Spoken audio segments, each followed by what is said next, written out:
మన దేశ చరిత్రలో జరిగిన అతిపెద్ద స్కామేంటో మీకు తెలుసా?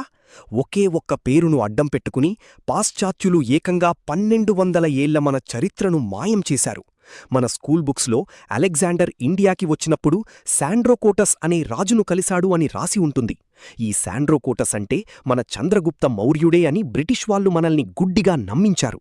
కాని ఇక్కడే ఒక పెద్ద మోసం జరిగింది.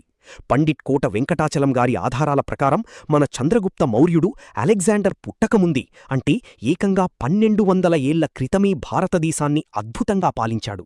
మరి అలెగ్జాండర్ కలిసింది ఎవర్ని?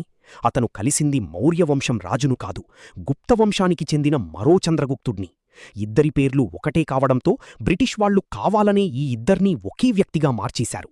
దీనివల్ల మౌర్య సామ్రాజ్యానికి మరియు గుప్త సామ్రాజ్యానికి మధ్యలో ఉన్న 1200 ఏళ్ల మన గొప్ప రాజుల చరిత్ర పూర్తిగా గాల్లో కలిసిపోయింది. ఆ మాయమైన మన గొప్ప రాజులు ఎవరు? వాళ్ల చరిత్రను బుక్స్లో ఎందుకు దాచారు? నెక్స్ట్ ఎపిసోడ్లో చూద్దాం. ఇప్పుడే ఎక్స్ప్లోరెక్స్ హబ్కి సబ్స్క్రైబ్ చేయండి.